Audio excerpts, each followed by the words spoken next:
नमस्कार दोस्त, मैं शिव कुमार यादव स्वागत करते हैं इस नए वीडियो में। आज पढ़ेंगे ग्लोब। क्योंकि वीडियो बनाने में कुछ लेट हो गया, कारणवश मैं कोरोना पॉजिटिव हो गया था। आपके दुआ से से मैं ठीक हूँ, स्वस्थ हूँ। एक आपको सलाह देना चाहते हैं कि अगर आपको थोड़ा भी सर्दी जुकाम अगर बुखार हो रहा है तो आप जिला अस्पताल बजाएं, तो आप चेकअप करवाएं कि शासन के द्वारा जो दवा निर्धारित की गई है वो दवा खाने के बाद आप स्वस्थ हो जाएंगे। क्योंकि जितने आप लेट करेंगे आपके लिए ही हानिकारक है, कष्टदायक हो जाएगा। तो इसलिए क्या है कि अगर आपको ऐसा है, भगवान ना करे, अगर ऐसा है तो आप जाइए, चेकअप करवाइए। क्योंकि जब आप दवा इस्तेमाल करेंगे उसके बाद आपको पता चलेगा कि वास्तव में कोरोना है तो में है। तो खैर, आज हम पढ़ेंगे ग्लोब। तो ग्लोब क्या है? पृथ्वी का एक जो है कि काल्पनिक नमूना है जो अध्ययन या पढ़ने के लिए या समझने के लिए इसको बनाया जाता है। तो पृथ्वी पे दो प्रकार का जो है कि रेखा खींचा गया है, खासकर इसी दोनों रेखा के बारे में हमको समझना है। तो एक रेखा है अंशांश रेखा, याद रखें, अंशांश रेखा, और दूसरा रेखा देशांतर रेखा, खासकर याद रखें देशांतर रेखा। इन्हीं दो रेखा के बारे में खासकर हमको समझना है, जो हर एक एग्जाम में जो क्वेश्चन बनते हैं, पूछे जाते हैं, उसी के बारे में समझेंगे। तो जितने जो है कि पश्चिम से पूर्व की तरफ जो रेखा खींचा गया है या पूर्व से पश्चिम की तरफ जो रेखा खींचा गया है, तो ये तमाम रेखा को हम अंशांश रेखा बोलते हैं, खासकर याद रखें अंशांश रेखा बोलते हैं। तो ये खासकर पृथ्वी को तापमान नापने के उपयोग में लाए जाते हैं। और दूसरा जो देशांतर रेखा है, तो पृथ्वी का एक और हम आकार बना लेते हैं। तो जो ये रेखा जो है कि आपका उत्तरी ध्रुव से दक्षिणी ध्रुव मिलाने वाले रेखा को हम जो है कि देशांतर रेखा कहते हैं। खासकर इसको याद रखें। तो ये जो है कि आपका समय और तिथि निकालने के लिए ज़्यादा उपयोग में लाए जाते हैं। तो हम एक पृथ्वी का और एक नक्शा बना लेते हैं, क्योंकि इतना आप समझ गए। अब क्या है कि ये पृथ्वी है, खासकर इसको याद रखना है। ये हम पृथ्वी का एक और नक्शा बना लेते हैं। तो अब जो है कि एक बीचों बीच एक रेखा खींचा गया है 0 डिग्री पर, याद रखें 0 डिग्री पर एक रेखा खींचा गया है। इस रेखा का नाम है विषुवत रेखा, याद रखें विषुवत रेखा जो 0 डिग्री पर है। तो ये रेखा जो है कि पृथ्वी को दो बराबर भागों में बांट देता है। एक नीचे तरफ याद रखें दक्षिणी गोलार्ध इसको बोलते हैं, निचले भाग को दक्षिणी गोलार्ध बोलते हैं, और ऊपरी भाग को जो है कि उत्तरी गोलार्ध बोलते हैं। खासकर इसको याद रखना है कि इस भाग को जो है कि उत्तरी गोलार्ध बोलते हैं, उत्तरी गोलार्ध बोलते हैं। अब क्या है कि ये 0 अंशांश जो विषुवत रेखा है, तो ये कोण कैसे बनते हैं, आप कैसे ऐसे नापेंगे तो यहाँ कोण बन जाएगा। उसके बाद ऐसा रेखा खींचा गया है। तो जो तमाम रेखा हैं याद रखें, मतलब जो विषुवत रेखा है, तो विषुवत रेखा से जितने ऊपर रेखा है तमाम रेखा, वो संख्या कितना है उनका 90, और नीचे की तरफ कितने रेखा है 90। खासकर इसको भी याद रखना है कि नीचे तरफ कितना रेखा है 90 रेखा है। तो अब टोटल कितना हो गया 90 + 90 बराबर जो है कि 180 जो है कि आपका क्या है कि अंशांश रेखा है। बहुत सारे कंफ्यूज कर देता है, क्योंकि एक जो है कि आपका विषुवत जो रेखा है यह भी एक अंशांश रेखा है। तो आपको अगर 180 में जो है 180 में अगर एक प्लस कर देंगे तो कितना हो जाएगा 181 हो जाएगा। लेकिन बहुत सारे वैज्ञानिक ने यह भी बनाए हैं कि जो अंशांश रेखा है जो इस प्रकार के है, गोले टाइप का है, क्योंकि पृथ्वी गोल है।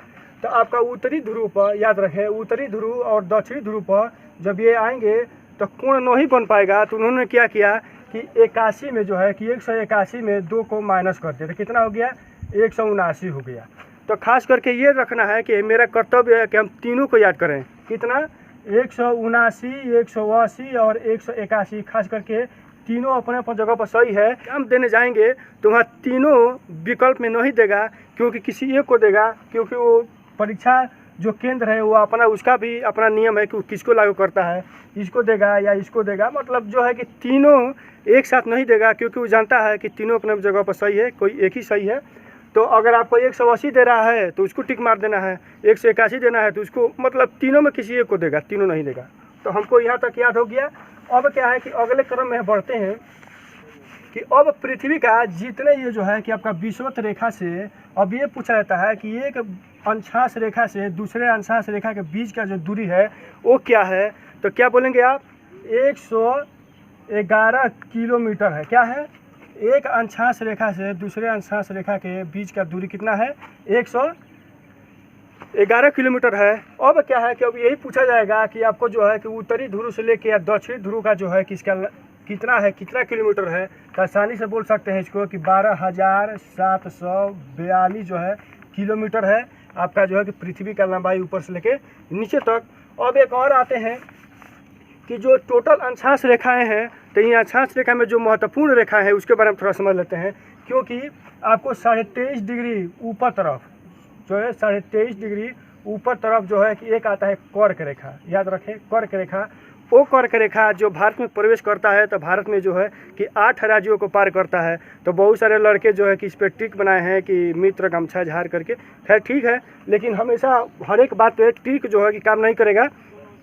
अब क्या है कि अब जो है कि 66.5 डिग्री, याद रखें 66.5 डिग्री जो है कि और उत्तरी ऊपर तरफ जाएंगे तो एक जो है कि आपका आर्क, याद रखें आर्क टिक अक्षांश रेखा है 66.5 डिग्री पर। उसी प्रकार जो है कि नीचे तरफ आएंगे तो 23.5 डिग्री पे, याद रखें 23.5 डिग्री पे एक नीचे तरफ, जैसे नीचे ही गोलार्ध में 23.5 डिग्री पे क्या है, एक आता है मकर रेखा, खास करके याद रखें मकर रेखा। और उसी प्रकार जो है कि फिर 66.5 डिग्री पे एक आता है आपका दक्षिणी ध्रुव रेखा बोल सकते हैं, या जो है अंटार्कटिक रेखा भी बोल सकते हैं। तो खास करके हमको यहाँ तक याद हो गया। अब क्या है कि अब आते हैं देशांतर रेखा के बारे में। वो देशांतर रेखा जो आपको क्या है कि उत्तरी ध्रुव से दक्षिणी ध्रुव मिलाने वाले रेखा को जो है कि हम देशांतर रेखा कहते हैं।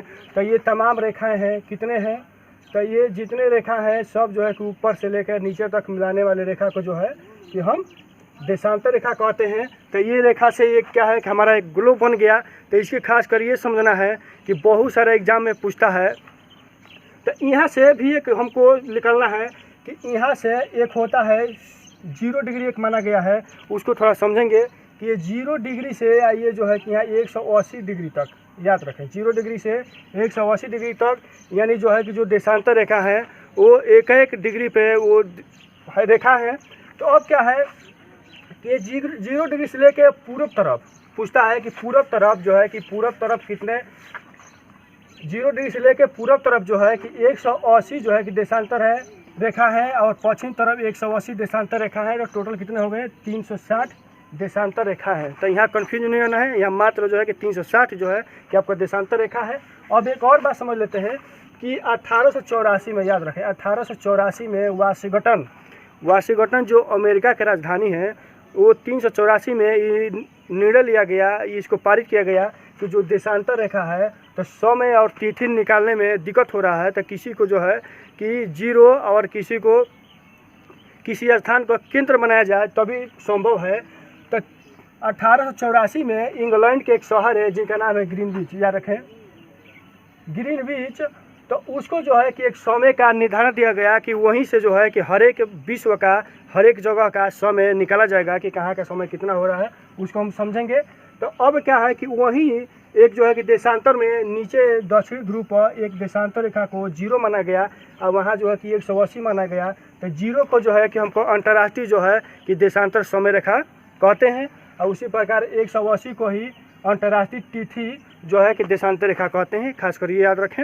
अब क्या है कि जो ग्रीनविच जो समय है तो ये कितना यहाँ इसको निर्धारित किया गया 1884 में। तो ये भी हम याद कर सकते हैं कि जो कांग्रेस का स्थापना हुआ 1885 में, उसे 1 साल पहले यानी 84 में ये नियम लागू किया गया कि इंग्लैंड का जो ग्रीनविच जो शहर है वो एक केंद्र बना गया समय का, कि वहाँ से ही पूरे विश्व का समय निकाला जाएगा। तो अगर हम समय निकालेंगे तो थोड़ा इसके बारे में समझ लेते हैं।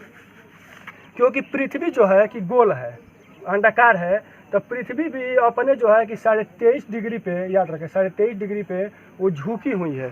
पृथ्वी अपने स्थान पर 23.5 डिग्री पर झुकी हुई है, और 24 घंटा में पूरे एक चक्कर अपने आप को लगा लेती हैं, पूरा एक चक्कर अपने आप को लगा लेती हैं। मतलब 360 डिग्री जो है कि 24 घंटा में पृथ्वी घूम लेती है। तो अब क्या है कि 360 डिग्री कितने में घूमती है 24 घंटा में। तो इसको अगर हम 360 बटे जो है कि 24 करेंगे तो कितना गया 15, यानी 15 डिग्री जो है कि 1 घंटा में 15 डिग्री घूम लेती है। क्या है 1 घंटा में 15 डिग्री घूम लेती है। तो 1 घंटा में कितने मिनट होता है 60 मिनट। 60 से अगर 15 से हम जो है भागा करेंगे तो कितना गया आपका 4, यानी 15 चौका 60, यानी जो है कि 4 मिनट लगता है 1 डिग्री जाने में। यानी पृथ्वी को 4 मिनट लगता है 1 डिग्री जाने में। तो यहाँ तक हम अगर समझ लिए तो अब क्या है कि हम थोड़ा समझते हैं कि जो भारत कितने डिग्री पे है। तो हम समझते हैं कि भारत जो है कि आपका 82.5 डिग्री पे है। कितने डिग्री पे है? 82.5 डिग्री पे है। तो अगर इसको हम निकालेंगे, क्योंकि 1 डिग्री घूमने में पृथ्वी जो है कि 4 मिनट का वक्त लेती है, तो अब क्या है 82.5 × 4, यानी इसको हम जोड़ेंगे तो आपका जो है कि 330 हो जाएगा। तो 330 मिनट हो जाएगा। तो इसको घंटा में हम निकालेंगे तो इसको जो है कि 1 घंटा में 60 मिनट होता है। तो अगर 60 से हम भागा करेंगे तो कितना गया आपका 5 गया। यानी जो है कि आपका ग्रीनविच से जो है कि आपका भारत 5.5 घंटा आगे है। किसे? क्योंकि जो ग्रीनविच का जो समय है इंग्लैंड का, वहाँ से आपका भारत 5.5 घंटा आगा है। तो खास करके ये भी याद रखना है कि जो मानक समय आपका इलाहाबाद, उत्तर प्रदेश इलाहाबाद में जो समझेंगे। अगर ये वीडियो अच्छा लगे तो इसको लाइक करें, सब्सक्राइब करें, दोस्तों से शेयर करें।